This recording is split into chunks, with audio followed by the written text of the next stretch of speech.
A Hezbollah commander reaches out and touches the pregnant woman's belly, his smile as warm as the humid Beirut air, oblivious to the fact that beneath the silken fabric of her dress lay not a child, but cold, unfeeling silicone. He holds his hand there for 3 seconds, a lifetime in the calculus of deception. "Blessings," he murmurs, his breath brushing her cheek. "When is the little one expected?"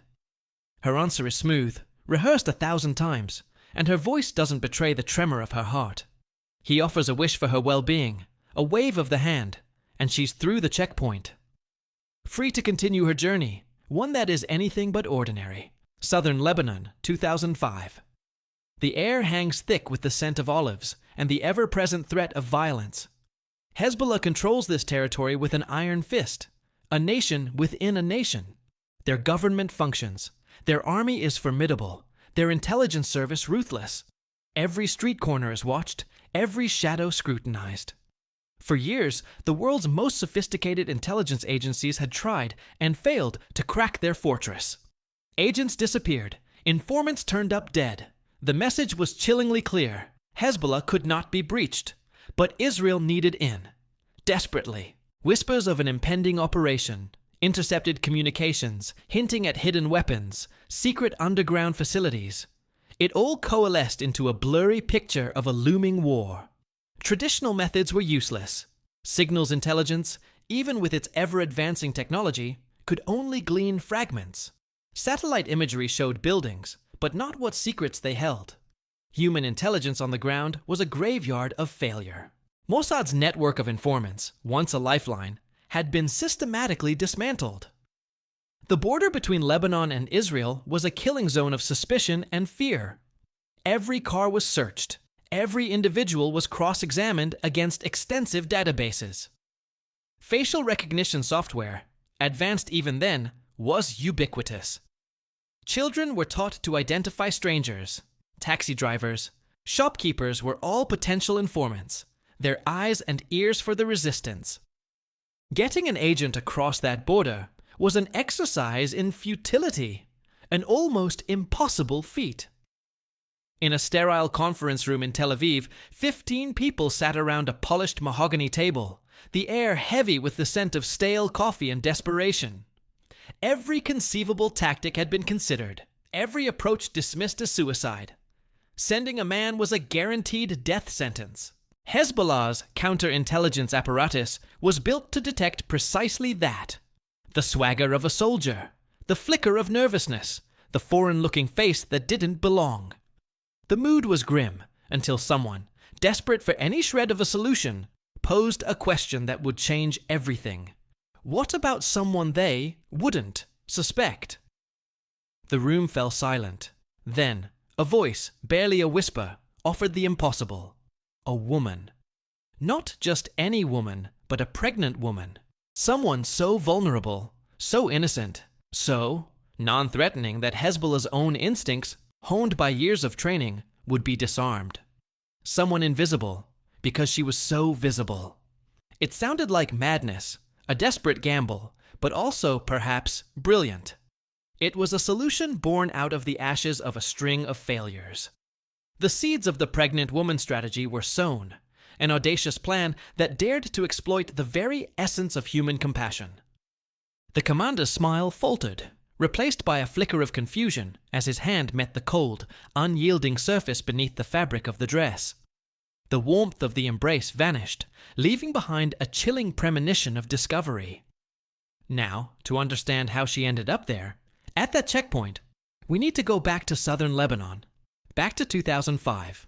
The air itself hung thick and heavy, a humid blanket clinging to your skin, smelling of diesel, of spices, of the ever-present threat of violence. Hezbollah controlled the territory like a nation within a nation, a tightly wound coil of power and paranoia. Their government operated in the shadows, their army marched in plain sight, and their intelligence service, a web of informants and analysts, saw everything. Security was suffocating. Every stranger was watched with cold, calculating eyes. Every new face was questioned, scrutinized, its history and connections dissected. Every movement was tracked, from the dusty roads to the flickering lights of the homes nestled in the hills. Foreign intelligence agencies had tried for years to penetrate their inner circles, to unravel the secrets of their strength and their plans. Every attempt had failed, swallowed up by the land, by the silence. Some operatives disappeared, vanished without a trace, their fates a grim warning whispered in hushed tones. Others were found dead, their bodies bearing the marks of a brutal lesson. The message was clear. Hezbollah's fortress could not be breached. But Israel needed to get inside, desperately. Hezbollah was planning something. Israeli intelligence knew this much, piecing together fragments of communications, whispers of weapons, the slow, steady drip of intelligence they were able to collect. There were shipments, references to underground facilities, clues scattered like breadcrumbs in the wind. But they didn't have the details. They didn't know where. They didn't know when. And without that information, Israel was blind. Flying blind into a war they knew was coming, but couldn't see. Traditional methods had stopped working. Signals intelligence could only capture pieces, the electronic echoes of their plans. Satellite imagery showed buildings, the mundane canvas of their operations, but not what was inside them, the hidden weapons, the secret meetings. Human intelligence on the ground had gone dark. 3 Mossad informants had been discovered in the past 18 months, their networks betrayed, their lives extinguished with brutal efficiency. Hezbollah's counterintelligence was learning, adapting, getting better at finding the watchers. The Lebanese-Israeli border was a killing zone of suspicion, a place where every car was searched, every person scrutinized, their lives weighed and measured against the ever-present threat. Hezbollah didn't just check identification documents. They checked families, their history, the very lines of their faces against databases of known intelligence operatives. They had facial recognition before it was common, sophisticated systems that could spot a lie in a heartbeat. They had informants everywhere. Shop owners, taxi drivers, even children were taught to report suspicious behavior, to be the eyes and ears of the resistance. Getting an agent across that border seemed impossible, a fool's errand. The Hezbollah commander reached out and, with a chilling smile, ran his fingers across the silicone belly, the falsity of which only he and his team would never know, oblivious to the fact that just moments from now, he would be holding an empty vessel, a weapon forged in the shadows, a testament to the impossible. The meeting room in Tel Aviv was a bunker of hushed anxieties and stale coffee. 15 faces, etched with the grim lines of failure, were illuminated by the harsh fluorescent lights. Every approach, every tactic, every resource had been exhausted, and still, Hezbollah remained a fortress. Sending in a man was suicide, a guaranteed capture, torture, and a slow public death. The security apparatus of the organization was a finely tuned instrument of detection, honed by years of facing down every kind of spycraft the world could muster. They looked for the usual tells: military bearing, nervousness, the subtle giveaway of eyes that didn't belong. The air hung thick with despair, until a single question, a whisper of a suggestion, sliced through the gloom like a shard of ice. What about someone they wouldn't suspect? A pregnant woman. The idea was radical, a gamble so audacious it bordered on lunacy. Some in the room scoffed, dismissing it as absurd.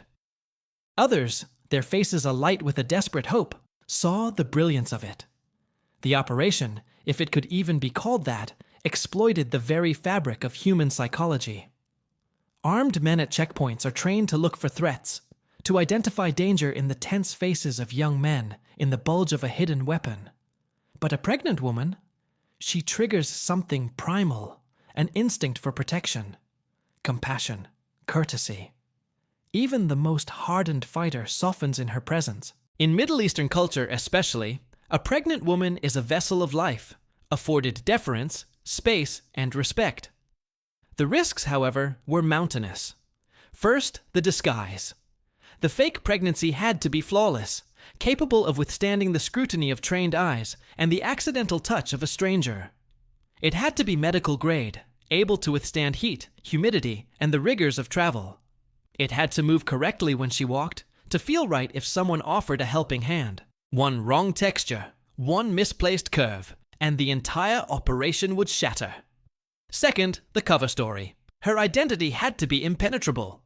Hezbollah would check everything: family history, medical records, school attendance. They'd talk to her supposed relatives, verify her pregnancy with local doctors. One inconsistency would raise the alarm. Third, the operative herself. This wasn't a mission for the faint of heart. She needed to speak perfect Arabic with the correct Lebanese dialect. She needed to know the culture intimately, every gesture, every nuance, every unspoken rule. Her nerves would have to be steel. She would be alone, deep inside enemy territory, a pregnant woman with no escape plan. If her cover was blown, there would be no extraction team, no rescue helicopter, no backup. She would simply disappear. The search for a volunteer began. Mossad, the Israeli intelligence service, knew exactly what they were asking. They found her in their training facility outside Tel Aviv, a woman named Maya, whose true identity would remain sealed for decades. She was 32 years old, a veteran of Mossad with 8 years of experience, a specialist in deep cover operations. She had run missions in Syria, Jordan, and Egypt. What made her perfect was her background. Her mother was Lebanese, and Maya had spent her childhood summers in Lebanon. She spoke the language like a native, knew the streets, the culture, the way people moved and thought. When Mossad presented her with the mission, they were brutally honest. This was a one-way ticket into the most dangerous territory in the Middle East. It was a mission to become invisible, to exploit the blind spots of her enemies, a strategy that could very well cost her everything. Maya asked for 24 hours to think about it. And then she said yes, fully aware of what she was getting into. The metallic tang of fear was already familiar on her tongue as the Mossad trainers strapped the 20-pound silicone belly to her torso. It was the moment of truth, the final metamorphosis, transforming Maya into someone else, someone whose life hung precariously in the balance, tethered by a fake pregnancy. This wasn't a mission. It was a performance, a meticulously crafted illusion designed to exploit the ingrained respect and deference given to expectant mothers in the Middle East. The training regimen was brutal. 8 hours a day, Maya inhabited the role of Amal Hassan, a 28-year-old widow from Nabatea, 7 months pregnant with her first child. She adopted the waddle, the hand on her lower back, the careful way of sitting and standing that came with the added weight. The trainers, seasoned veterans of deep cover operations, were merciless, pushing her to the brink of emotional collapse to test her breaking point. They yelled at her in the streets, mimicked suspicious glances, and subjected her to relentless interrogation in simulated Hezbollah safe houses. Every detail mattered. Her accent had to be flawless, the Lebanese dialect as natural as the air she breathed. She spent weeks with a dialect coach, painstakingly mastering the subtle nuances of speech, the inflections, the slang, the rhythm of conversation specific to the region. She studied photographs and videos, absorbing the way women held themselves, the tilt of their heads, the gestures that defined them. She became an anthropologist of the everyday, observing the ebb and flow of life in the markets, the mosques, the cafes. The belly itself was a marvel of engineering, a creation of medical-grade silicone painstakingly molded to her frame. It had layers, mimicking the natural weight distribution of a developing fetus, a subtle shift with every step, a gentle sway with every movement. It had to feel real to the touch, capable of withstanding accidental bumps and jostles, the embrace of a concerned stranger. Then came the psychological warfare. The trainers subjected her to stress simulations, surprise interrogations, unexpected confrontations. They watched for the telltale signs of fear. The elevated heart rate, the dilated pupils, the micro-expressions that betrayed a lie. Maya learned to control her breathing, to maintain eye contact, to keep her hand steady even when every instinct screamed to run. She learned to compartmentalize, to separate herself from the terror, to become a blank slate onto which Amal Hassan's story could be projected. They ran her through every conceivable scenario. What if she was questioned about her husband? About her family? About her medical history? She had answers, crafted with meticulous detail, a web of interconnected facts designed to withstand scrutiny. But the trainers pushed her beyond the prepared responses, forcing her to improvise, to think on her feet, to weave a believable narrative in the face of doubt. They broke her down, then rebuilt her, stronger, more resilient, more ruthless. The final test came in the form of a real-life immersion. Maya was sent to a Lebanese community in Europe, where she posed as Amal, shopping at their stores, attending community gatherings, engaging in conversations with mothers and grandmothers, facing their scrutinizing gazes and relentless questions. She passed, but Europe was not Lebanon.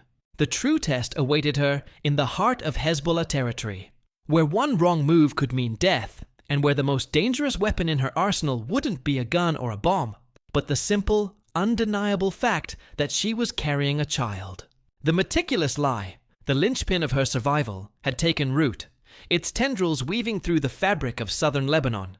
Yet even the most flawlessly constructed fiction could be undone by a misplaced word, a forgotten detail, or a single thread of truth. Mossad's forgers, the silent architects of her new existence, had birthed Amal Hassan into the world, a woman whose every breath, every memory, was a carefully crafted illusion. 28 years old, the fabricated Amal had been born in Nabatea, a city nestled in the heart of the Hezbollah stronghold. Her non-existent father, a tragedy carefully woven into the narrative, was deceased, a common thread of sorrow in a region ravaged by conflict. Her mother, conveniently remarried, now resided in Beirut, placing her just beyond the reach of casual inquiries. Amal, they wrote, had been a young bride, bound by tradition and circumstance.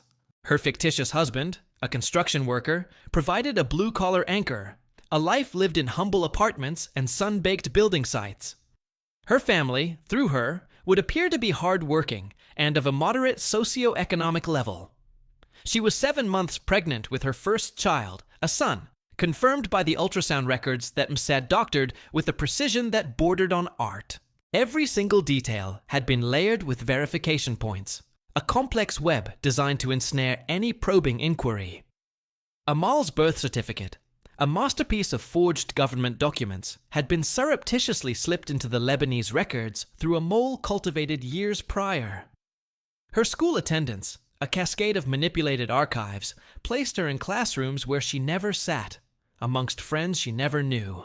Her medical history, a tapestry of fabricated vaccinations, dental visits, and even an X-ray of a childhood broken arm, filled out a past that was wholly invented, yet utterly believable. But paper trails were not enough.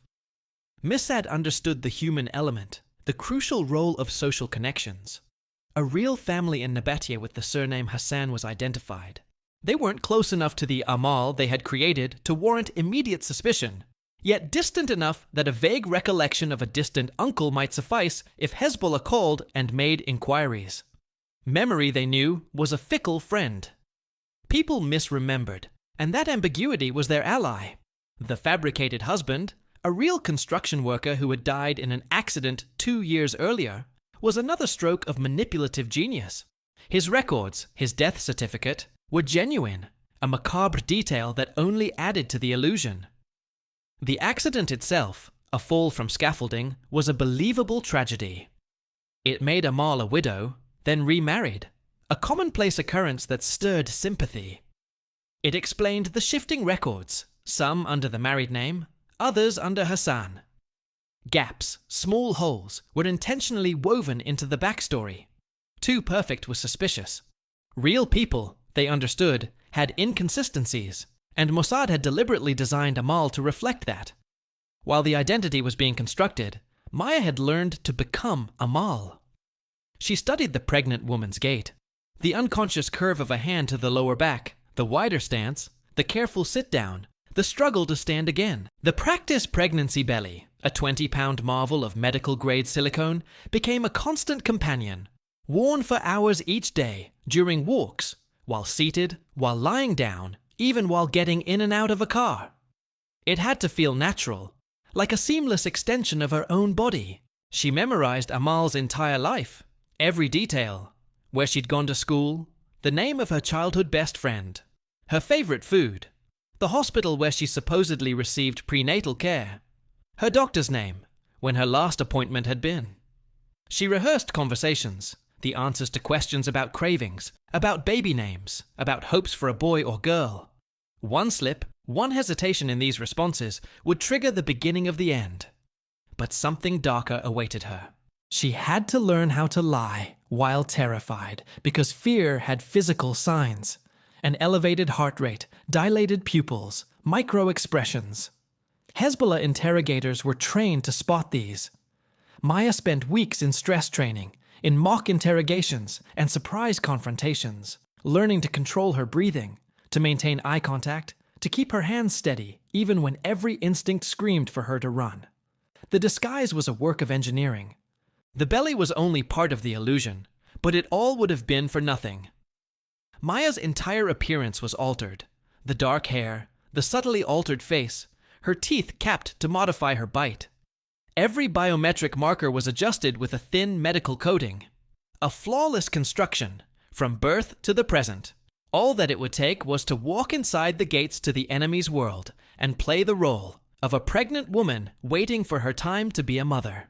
The young Hezbollah guard's gaze, a moment ago filled with the weary routine of checkpoint duty, now registered a flicker of something different, perhaps a nascent understanding of the impossible. The taxi, a battered Peugeot, coughed to a halt. The concrete barrier, a grey tooth in the landscape, loomed before them, separating the road into the war zone from the relative peace of Beirut.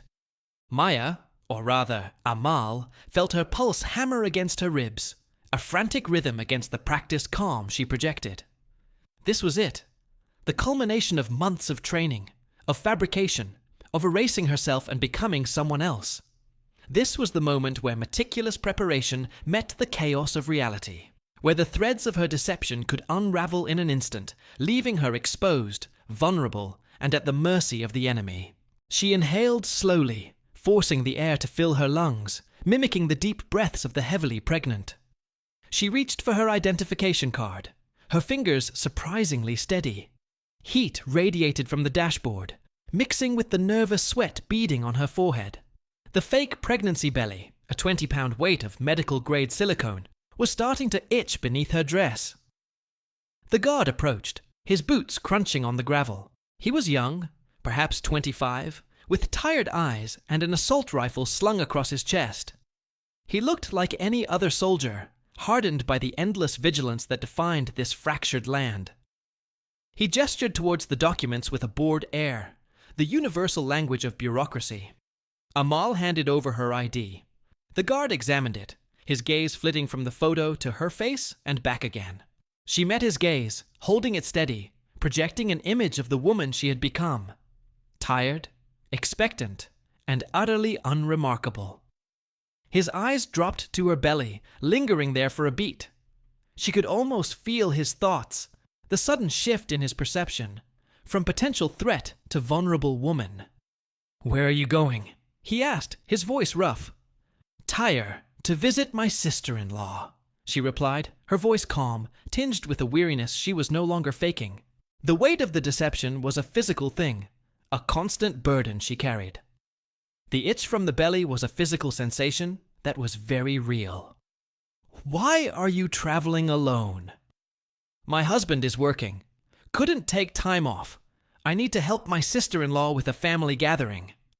She added details, specific details, the sister-in-law's name, the street address. Too much detail, she knew, would raise suspicion. Just enough detail, the right level of emotional investment, would make her seem honest, relatable. The guard handed back her ID, his expression softening slightly. He gestured for the taxi to move forward. The whole exchange, perhaps 15 seconds, maybe 20. The first barrier was behind her. The physical tension began to ebb, replaced by a cautious sense of relief. But she didn't know that the guard had flagged her file in the system. The new protocol demanded it. All pregnant women traveling alone were now tracked. Not stopped, just tracked. The data went into a database that Hezbollah intelligence reviewed daily, looking for patterns, looking for anomalies. Maya's entry into the system was noted at 11:47 in the morning. The scent of freshly baked pita bread and strong coffee hung in the air, a stark contrast to the icy dread that had begun to creep into Amal's bones as she navigated the crowded market in Tyre. Her fingers, usually steady, now trembled slightly as she selected a handful of plump dates, each purchase a calculated move in the dangerous game she was playing. Tyre, a city teeming with life, with its narrow, winding streets alive with the chatter of vendors and the laughter of children, had become her stage.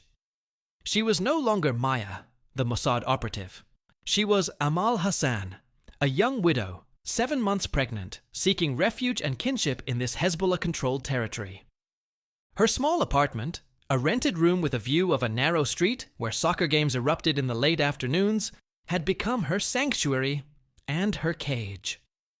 Each morning she woke, placed the heavy silicone belly, and became Amal. Her days were carefully structured. The market in the morning, a ritual of observation and social interaction. She'd linger near the fruit and vegetable stalls, feigning exhaustion, her hand often resting on her lower back, a physical manifestation of the weariness she cultivated. She'd listen, absorb, and sometimes participate in the gossip, learning the cadence of their conversations, the nuances of their accents, the unspoken rules that governed their interactions. She was building a reputation, a persona that would, hopefully, become invisible. One of her tactics was taking a stroll down the alley near Ahmad Suleiman's house, making sure she was always visible to his son. This was key to social acceptance. The young man, in his late teens, was a constant presence in the neighborhood, a protector in a society where respect and propriety were paramount. She made sure to greet him when their paths crossed, exchanging pleasantries about the weather, the baby, or the quality of the local olives. Each interaction was a subtle validation of her presence, of her story. He was the anchor of her fabricated existence. The evenings were often spent with neighbors, sharing tea and sweets, listening to stories of the past. Her new friends, the women from the market, treated her with kindness, offering advice and extending invitations. She felt a strange mix of gratitude and guilt as they fussed over her, unaware of the deception that lay beneath the surface. These women, these mothers, these grandmothers, they were her shield and her greatest threat. They were the ones who could, with a casual remark or an innocent question, shatter the illusion she had so carefully constructed. One day, Ahmed, Suleiman's son, stopped her on the street. "My mother has been wondering if you'd like to join us for tea," he said, his eyes filled with a youthful eagerness. Amal smiled, a genuine smile this time, relief washing over her. "I'd love to," she replied, her voice soft. This invitation was a small victory, a step closer to her target. It was the beginning of her new life in the community, the beginning of getting closer to the information she needed. She was no longer just a woman in the street. She was a friend, a neighbor, a woman welcomed into the fold. The web was growing. With each thread she cast, she risked getting ensnared. But she knew this was the only way to reach her goal. She just had to survive. As Maya, now Amal, settled deeper into the social fabric, she realized the dinner invitations were a strategic goldmine, a far cry from the surveillance and clandestine meetups she'd anticipated. The home front, specifically the homes of her targets, was where the real intelligence blossomed, like fragile flowers in the harsh terrain of suspicion. The air in the house hummed with the rich aroma of spices, the rhythmic clatter of women in the kitchen, and the distant drone of men's voices. This was the home of Ahmad Suleiman, her primary target, a Hezbollah logistics coordinator. And this evening was a breakthrough. She'd been invited for dinner, a carefully orchestrated opportunity to get close, to blend, and to listen, to soak in the nuances of their world as if she belonged. Amal arrived at 6, bearing a small box of pastries from a local bakery, a gesture of goodwill. Ahmad's mother, a woman with warm eyes and a knowing smile, greeted her at the door, embracing her with a familial hug. The house, filled with the comforting chaos of a family gathering, felt surprisingly secure. The women's section was vibrant, full of chattering voices and the clinking of teacups. Amal, navigating her pregnancy belly, maneuvered into a corner, her eyes darting, observing the scene like a hawk. Ahmad, a man of quiet authority, his dark beard framing a face etched with the complexities of his life, offered a polite but brief greeting before disappearing into a separate room with 2 other men. This was expected, the ingrained separation of the sexes. But from behind closed doors, fragments of their discussions drifted into the women's space, carrying tantalizing hints of their world, their work. Dinner was a sensory symphony, a tapestry of scents, sounds, and tastes, a carefully choreographed domestic ballet. The women, Ahmad's wife, his mother, his 2 daughters, a few neighbors including Amal, and other family members, were laughing and sharing stories. The conversations floated around, focusing on trivial matters of the family, but every few minutes, snatches of conversation from the men's room would float through, carried on the breeze of the open door, revealing a glimpse of something larger. "Shipment," she heard one voice say. Another countered with, "Location is secure." Then a third, "Timing."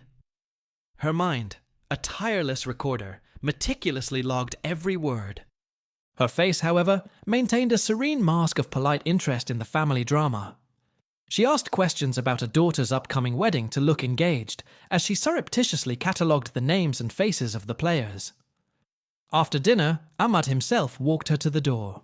He cautioned her about walking home alone in the dark, offered to have one of his sons escort her. She politely declined, said it was only 3 blocks.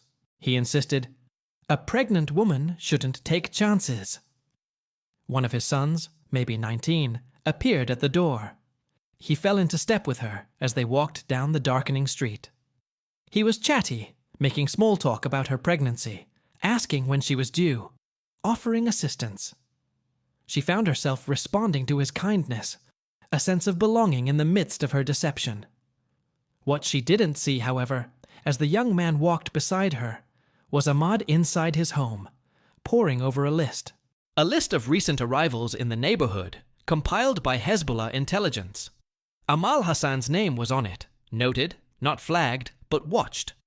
Her presence was recognized. The operation, she realized, was entering its most perilous phase.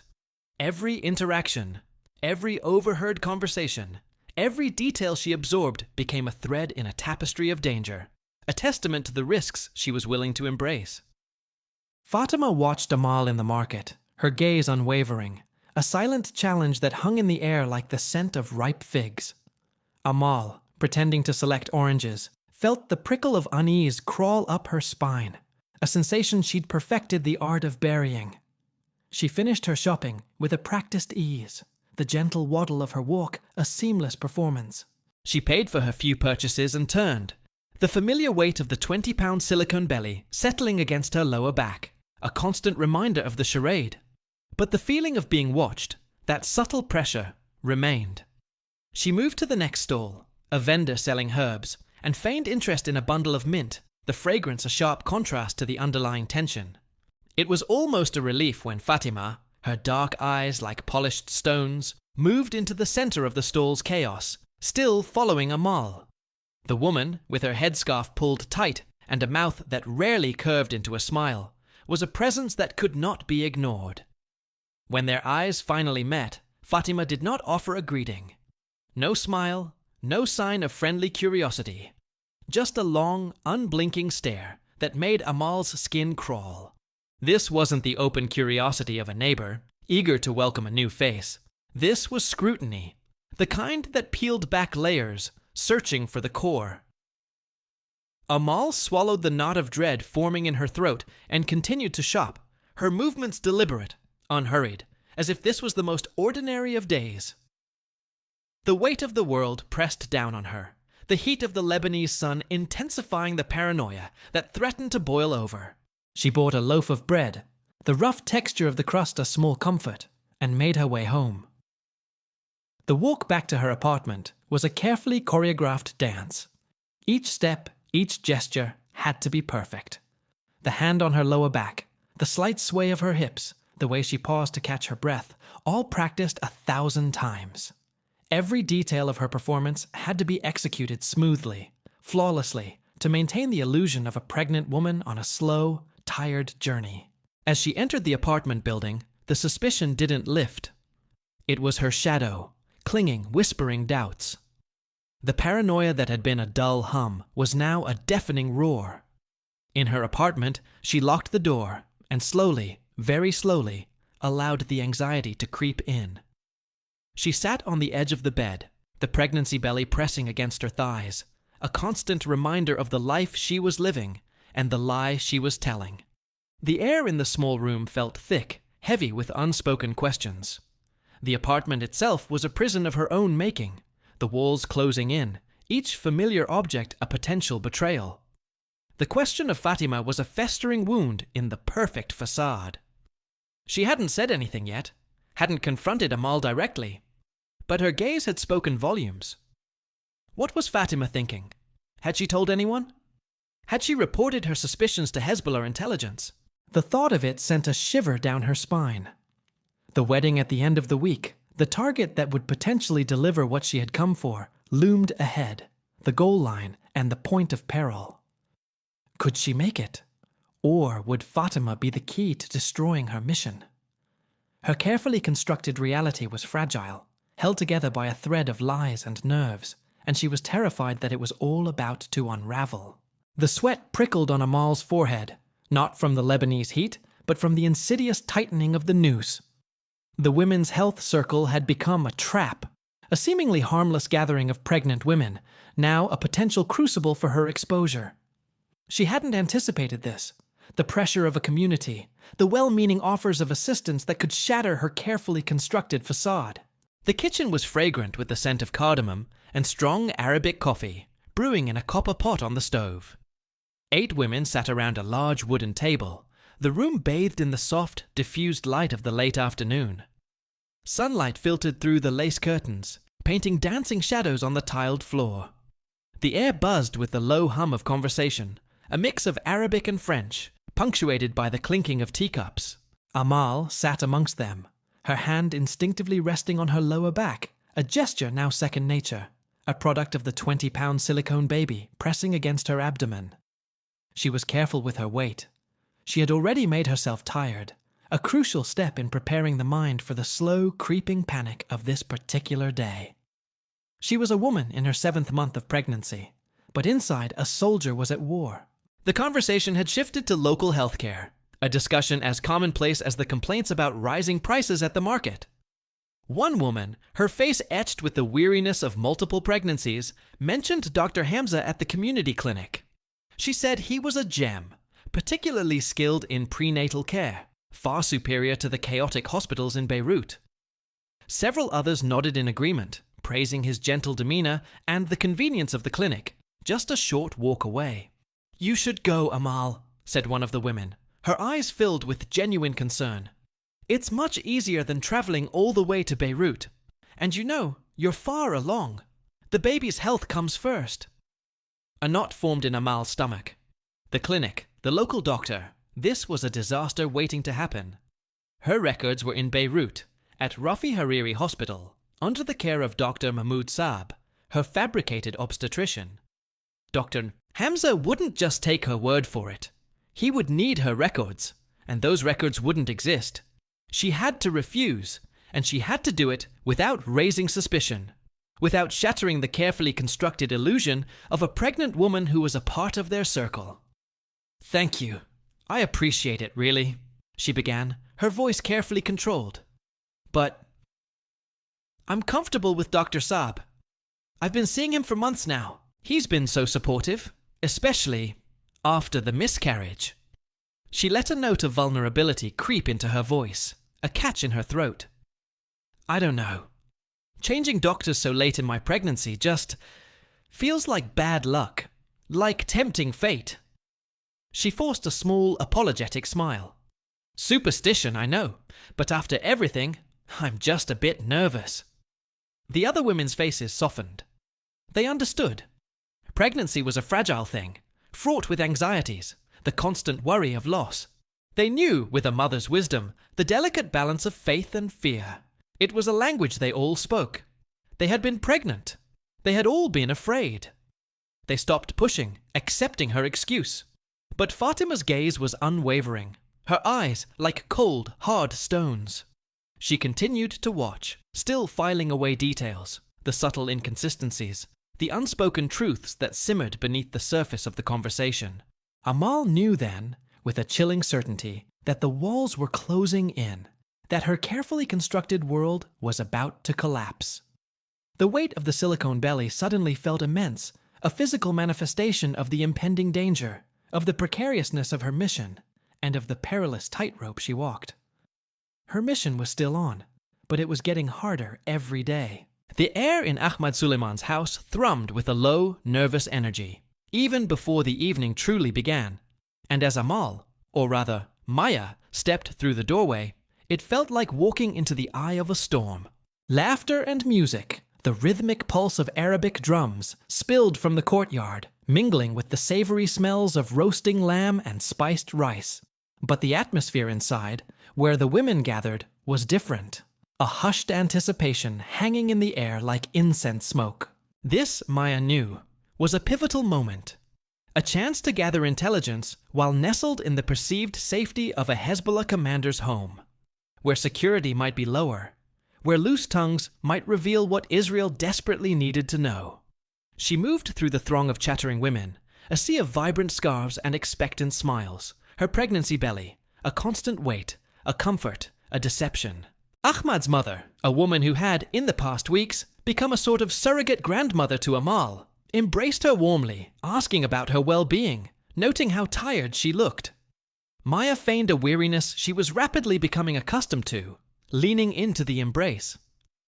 She found a corner, a vantage point where she could observe the courtyard, where the men would be, her primary targets.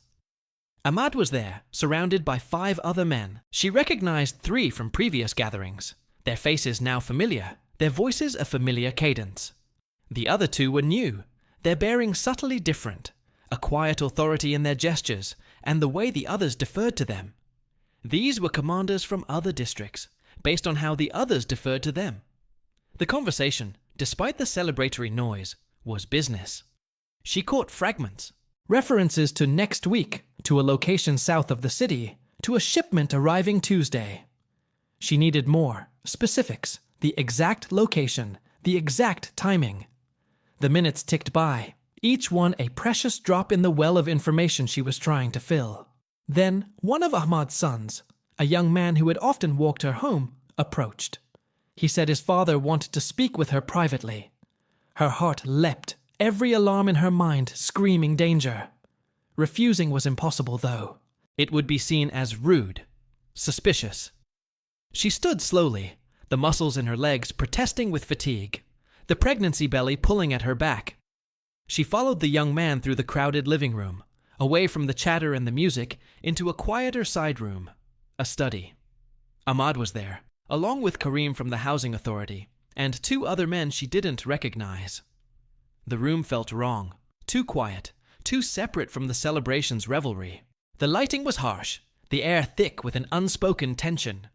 Ahmad gestured for her to sit, and his voice, though still friendly, had a carefully constructed quality. He asked how the meeting that morning had gone, a question that was meant to determine something, to assess. Had everything been resolved satisfactorily? She said, "Yes, no problems." He nodded slowly, then asked a question that shouldn't have mattered. Asked what her husband's name had been. Her first husband, the one who died. She gave the name from the cover story, Hassan Karim. Ahmad smiled, a thin, almost apologetic smile. Said that was interesting because he'd known a Hassan Karim in the construction business. Died in an accident about 2 years ago. Terrible tragedy. But the Hassan Karim he knew had never been married. The room went cold. Maya's heart rate spiked, but her face stayed calm. She said, "There must be confusion. Different man, same name." "It happens." Ahmad nodded slowly, said, "Of course." Probably just a coincidence, but he'd made some calls, asked around, couldn't find anyone who remembered Hassan Karim having a wife named Amal. The room spun. This was it, the moment the operation collapsed, the moment where she either talked her way out or didn't leave this room alive. She had to become the grieving widow, a woman whose life had been touched by so much loss. She added emotion to her voice, said they'd married very young, kept mostly to themselves. His family hadn't approved. Maybe that's why people didn't remember. She let tears form, the hormones of pregnancy, the grief of losing him, the exhaustion of being questioned. The tears worked, or seemed to. Ahmad's expression softened slightly. He apologized for upsetting her, said he had to be careful. These were difficult times. She understood, didn't she? She did. Of course. He stood, said she should rejoin the celebration, enjoy herself. They were done here. The car screeched to a halt, jolting Amal from her thoughts, and for a heart-stopping moment, she thought her cover was completely blown. The man from the community council, the one with the unsettlingly neutral eyes, had pulled up beside her as she walked back from the market. Her breath hitched. Every instinct screamed danger, but a pregnant woman couldn't run. She forced herself to walk towards the car, her movements slow, deliberate, the pregnancy waddle a practiced performance. He asked if she was Amal Hassan. The name felt alien on her tongue, yet she answered, yes. He explained in a voice as smooth and emotionless as the car's paint job that there were some questions regarding her housing documentation. Just a formality. He needed her to come to the office to verify some paperwork. Amal knew, with a certainty that settled like ice in her veins, that this wasn't about paperwork. This was an interrogation, a trap disguised in the guise of bureaucracy. She had seconds to decide, refuse and raise immediate suspicion, or accept and walk into an ambush. There was no good option, only the least fatal. I can't right now, she replied, her voice steady, surprisingly so. I have a doctor's appointment in Beirut in 2 hours. I can't miss it. For the baby's health. A careful lie, layered with the appropriate amount of maternal concern. Could she come tomorrow instead? The man looked at her for a long moment, those eyes weighing and measuring. Then he nodded, the smallest of gestures. Tomorrow morning 10, Sabukoth. The address is... He scribbled on a card and handed it to her. She took the card, her fingers brushing his, and the mundane act felt loaded with tension. He drove away, the car melting back into the chaotic tapestry of the city. Amal continued walking home, each step measured, each breath controlled. Once inside her apartment, she locked the door, drew the curtains, and allowed herself to feel the fear. It was a cold, constricting knot in her stomach. This was the beginning of the end. Whether it was the end of the operation, or, far more terrifyingly, the end of her life, depended on what happened in the next 24 hours. She had to make a decision. Abort the mission now and try to make a run for it, or push through one more day, get to the wedding celebration the next evening, and gather the critical intelligence, and then, after, immediately activate extraction. One more day. That's all she needed. But Hezbollah was closing in faster than she knew. She replayed the conversation, searching for the crack in her facade, the slip that had alerted them. Had Fatima, the woman with the unwavering gaze, said something? Had she voiced her suspicions? It didn't matter now. They were onto her. The only question was how much they knew. She had to focus. She had to be Amal Hassan, the young pregnant widow, the woman who belonged. That night, sleep offered no refuge. The pregnancy belly lay beside her bed. Even in the darkness, she didn't remove it. Muscle memory, the paranoia of deep cover. Someone could knock on the door at any moment. The belly had to stay on, a constant reminder of the life she was pretending to lead. The decision was made. She would go, she would gather what she could, and then she would be gone.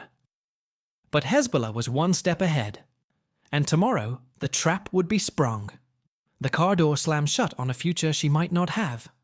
It was the crack of the whip, the beginning of the end, though Amal didn't know it yet as she started to walk. The neighborhood streets, usually buzzing with the low hum of life, felt suddenly deserted.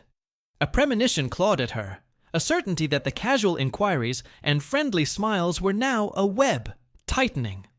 The morning sun, usually a welcome warmth on her skin, now felt like a spotlight, highlighting every flaw, every tremor that threatened to betray her. She walked with the practiced waddle, the hand instinctively resting on her lower back, a comfort she'd earned through hours of rehearsal. And now, through the genuine ache of a body carrying an impossible secret. Every step was a prayer, a plea to the gods of chance to let her see the evening through, to gather the final pieces of the puzzle before the inevitable collapse. The memory of the meeting with Karim, the man from the community council, played on repeat in her mind, a scene she could rewind and replay, searching for the crack in her facade. Had she been too quick to answer? Too detailed? The tea, the bland comfort he offered, felt like a poison now. A subtle test designed to lull her into a false sense of security. She had left the office believing she had passed, but something in the man's eyes, a flicker of doubt, now gnawed at her resolve.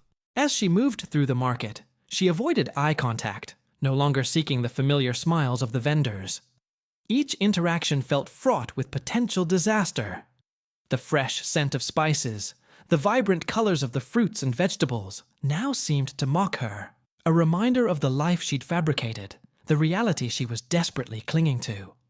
Her fingers brushed the rough skin of an orange, the texture a grounding sensation against the rising panic. She needed to focus, to breathe, to remember Amal Hassan. Returning to the apartment, she locked the door, drawing the curtains, plunging the small space into a dim, uneasy quiet. The air itself seemed to crackle with anticipation. She found herself checking the window every few minutes, half expecting to see a pair of watching eyes. The silence was broken only by the frantic beat of her own heart. She should extract now, call the number, use the code phrase. She knew she should, but the thought of leaving before the wedding celebration, before the last, crucial piece of intelligence, was a betrayal of everything she had endured. One more evening. That's all she needed. Her mind raced, running through the preparations. The wedding was Friday night. The details were locked in. She had memorized what she needed to say, what she needed to hear. She would be friendly, attentive, a welcoming guest. Then she would find the right moment to listen and observe. She needed to confirm the weapons shipment. She needed to know the exact location of the underground facilities. The clock was ticking. Hezbollah was closing in. The harsh fluorescent lights of the abandoned apartment in Tyre cast long shadows, illuminating the medical-grade silicone belly lying discarded on the threadbare carpet. It looked absurdly innocuous, a fleshy, rounded lump that had held the weight of a secret. A lie.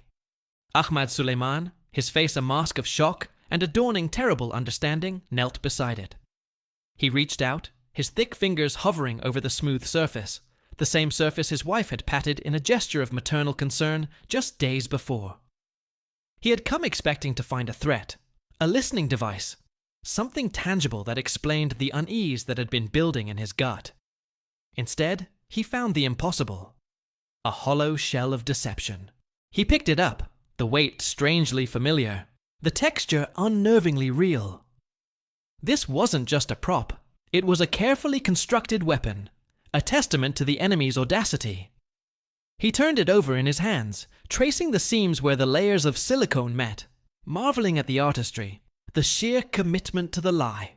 He thought of Amal's smile, the gentle way she'd cradled her supposed belly, the way she'd complained about back pain, and the way her eyes held a weariness that now seemed meticulously crafted. The woman who had shared his dinner table, who had offered him condolences on the loss of his wife, the woman who had garnered the trust of his mother.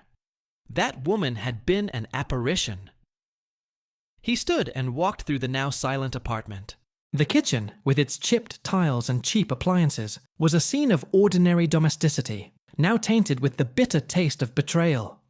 He looked out the window, picturing Amal, or rather, the woman who called herself Amal, moving through the streets of Tyre, her headscarf pulled low, her pregnancy adding just the right touch to her disguise. He'd seen her every morning at the market, a familiar face among the other women, discussing prices, babies, and recipes. The intelligence reports now described Amal's ability to seamlessly blend in with the local women. He walked into the bedroom. The bed, unmade, bore the faint indentation of where she had slept, where the fake belly had rested each night. The air was still thick with the ghost of her presence, the phantom scent of jasmine, and the remnants of a life that had never existed. He ran his hand over the worn wooden bedside table. A copy of the Quran, a small picture frame, a glass of water. None of it felt real anymore, only a carefully curated collection of props. The intelligence Maya gathered was incomplete, fragmented, but it was enough. The pieces of conversations overheard, the observation of patterns, the identification of a few key commanders. It confirmed the existence of a major weapons shipment. It offered clues to the location of underground facilities. It had provided names and faces, the information that Israeli intelligence used to prepare. When Hezbollah launched their attack 6 weeks later, Israel was ready as they could be. The attacks were repelled, but there was another, even more potent effect: the psychological wound.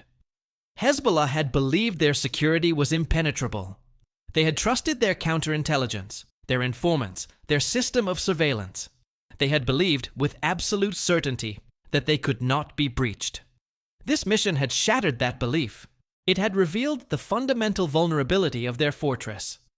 Mossad had become anyone, could hide anywhere, could sit in their homes, share their meals, and even get pregnant. After Maya's extraction, Hezbollah changed its protocols. They began questioning everyone, even the women, the elderly, even children. The paranoia that followed made their organization less efficient, more suspicious of its own people, more divided. The real victory was the doubt planted.